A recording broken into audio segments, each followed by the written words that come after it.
안녕하세요, 소연쌤입니다. 제가 오늘은 기출문제 영상을 안 들고 오고 공부 방법에 대해서 좀 말씀을 드리려고 해요. 정기 자격증을 준비하시는 분들 중에서는 일단 전공자분들도 있겠지만 비전공자분들도 있단 말이죠. 근데 비전공자분들이 유독 전기 자격증에 대해서 굉장히 어려워하세요. 그 이유에 대해서 저희가 좀 분석을 해봤어요.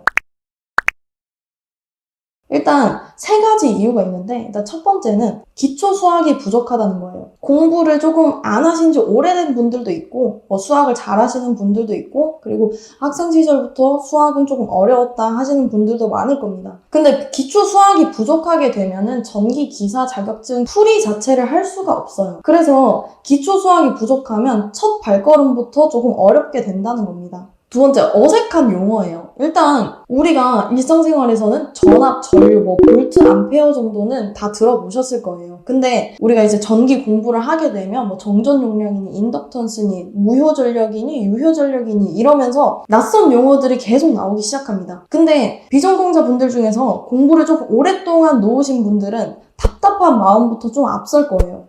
그리고 이런 감정을 오랜만에 겪기 때문에 굉장히 마음이 힘드실 겁니다. 그래서 그때 나는 전기가 좀 안 맞나 보다 하고 공부를 좀 포기하는 경향이 좀 있으세요. 세 번째, 방대한 범위라는 거예요. 우리가 공부를 시작할 때 회로 이론부터 전기 설비 기준까지 5과목을 공부를 해야 되는데 출제되는 문제는 100문제나 된다는 거죠. 근데 사람들은 몇 회독했다, 몇 개년 몇 회독했다 하는데 그 소리만 들어도 너무 부담된다라고 생각을 하시는 겁니다. 그래서 제가 생각하기에는 세 가지가 많이 어렵다는 거죠. 첫 번째, 기초수학 부족. 두 번째, 어색한 용어들. 세 번째, 방대한 범위. 이 세 가지를 해결할 수 있는 방법을 제가 알려드리겠습니다. 제가 3년 동안 특성화고에 재직을 했었어요. 근데 그때 전기 공부를 굉장히 어려워하는 친구들이 많았는데 모두 이 세 가지 이유에 따라서 힘들어 하더라고요.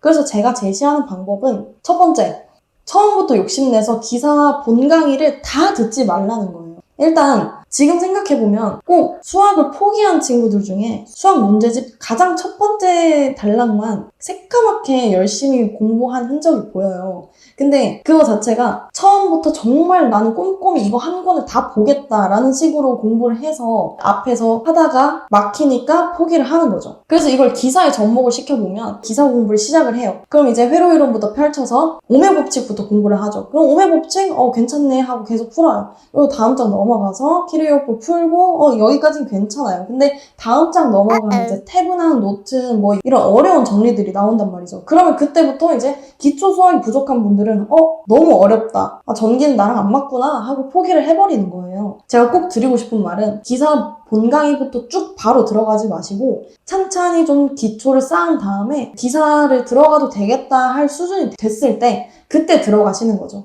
그래서 기초 수학은 어떻게 공부를 하냐? 전기기능사 강의를 조금 더 추천을 드립니다. 전기기능사를 처음부터 끝까지 다 들으려고 하지는 마시고 어려운 부분만 전기기능사로 다시 내려가셔서 공부를 하시거나 아니면 이제 기초 수학에 대한 짧은 강의들이 굉장히 많은데 그런 강의들을 먼저 보고 수학에 관한 이해를 조금 높이신 다음에 기사 본 강의를 들어가시는 걸 저는 추천드려요. 그리고 두 번째, 어색한 용어에 대해서 어떻게 해결을 하냐? 어색한 용어는 반복과 익숙해짐이 다예요. 핵심 강의를 여러 번 듣는 것이 가장 좋은 방법이에요.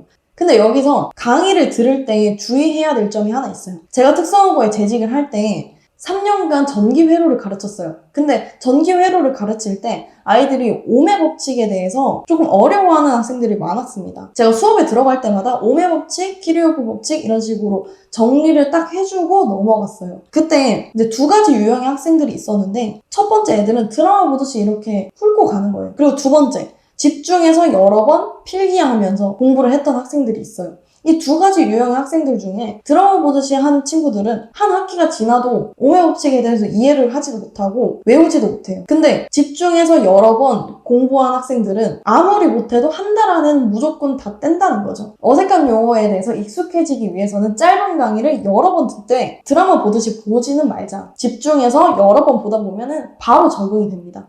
자, 세 번째. 방대한 범위는 어떻게 해결을 하냐? 이거는 제가 임용 공부를 할 때 얘기를 좀 들려드릴게요. 교사 임용시험은 11월 말에 있어요. 제가 3월부터 공부를 시작했는데 그때 바로 전공책을 하면서 막 이렇게 공부를 했냐? 아니에요. 저는 그렇게 공부하지 않았어요. 일단 뼈대부터 먼저 세운 다음에 그 다음에 살을 붙여 나가야 그게 진정한 공부인 거예요. 그래서 저는 과목별로 가장 중요한 핵심 공식부터 먼저 정리를 한 다음에 거기에 대한 문제를 풀었어요. 그 다음에 여기서 조금 더 심화되면 어떨까 하고 다른 공식을 찾아보는 거죠. 그런 식으로 풀어 나간다면 머릿속에 아 이건 여기였지, 아 이건 저거였지 하고 이렇게 정리가 된다는 거예요. 핵심 기출을 먼저 생각을 해본 다음에 이 과목에는 이게 핵심이구나 라는 거를 먼저 파악을 한 다음에 그 다음부터 고득점으로 좀 가고 싶다, 아니면 조금 안정성을 위해서 좀 더 공부를 하고 싶다, 그럼 그때 살을 붙이는 거예요. 그래서 빈출이 중요하다는 거죠.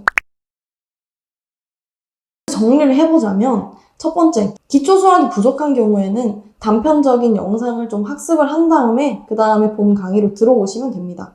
그 다음에 두 번째, 어색한 용어에 대해서는 짧은 강의를 여러 번 듣는 걸 추천드려요. 드라마 보듯이 말고 각 잡고 공부를 하는 거예요. 그 다음 세 번째, 방대한 기출의 양에서는 일단 뼈대를 먼저 세워야 된다고 말했어요. 빈출 문제를 먼저 공부를 한 다음에 이게 엄청 중요하구나 라는 걸 깨달은 뒤에 그 다음에 살을 붙이면 되는 겁니다. 이렇게 세 가지만 지키시면은 전기 자격증 어렵지 않습니다. 그래서 여러분도 합격할 수 있어요. 감사합니다.